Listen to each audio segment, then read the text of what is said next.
आपण माने जानती नारी शक्ति बंधन अधिनियमर ये कार्यकारिता पाई संसदर एक स्वतंत्र अधिवेशन आसंता 16, 17 और 18 तारीख रे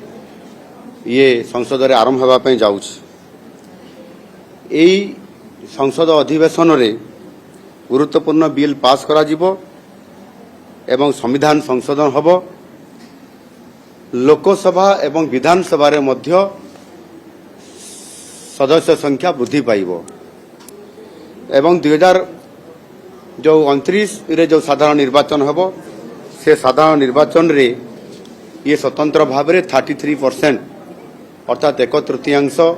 33% आपनकर महिलांकर पाई स्थान स्वतंत्र भाव रे संरक्षण ये रखा जिवो। से दृष्टिकोण ये जो बिल आज आसुची ताहा उपरे एक ये कार्यक्रम एवं ये कार्यक्रम आज ये टाउन हॉल कार्यक्रम थिला।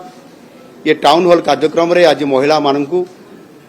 आज बहु संख्यार सेठी समान आसिक योगदान करिसंती एवं जो माने बेटी आसीथिले निजे जणे जणे प्रतिभा संपन्न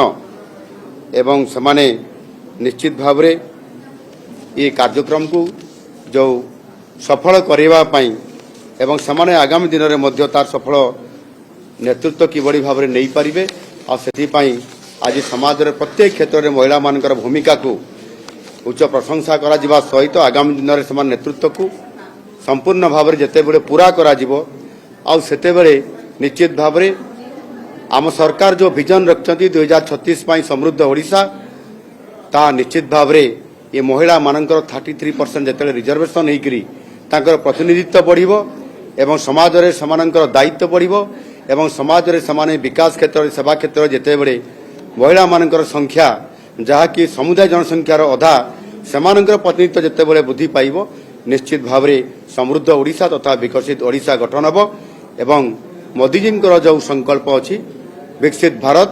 ताहा निश्चित भाव में 2047 रे कार्यकारी हेबो। आ सेथि पई ये नारी शक्ति को सम्मान जणाइबा एवं विकसित भारत गठनर ये मूल आधार को आधार करके आज ये कार्यक्रम आज से निश्चित भाव में जो आज ये टाउन हॉल कार्यक्रम ताहा निश्चित भाव में समस्त सारा ओडिशार महिला मानक पई ये प्रेरणादायक हम। निश्चित भाव में सुदृढ़ गणतंत्र हम एवं भारत विकसित भारत हम आ ओडिशा मध्य सही अनुसार समृद्ध ओडिशा निश्चित भाव में भारतर एकमात्र परीक्षित बायोसार पृथ्वी प्रो माटी को रखे सुस्थ दिए नुआ जीवन धान पनीपरिबा और डाली जातीय फसल पाई लाभदायक अमल बढ़ाए रोग कमाए आज ही जमीरे प्रयोग करंतु जोगाजोग पाई 9937054201 नंबर को डायल करंतु। आम सह जोड़ी हेबा पाई आमको लाइक फॉलो और सब्सक्राइब करंतु। अधिक अपडेट पाई विजिट करंतु आम वेबसाइट thequiver.in।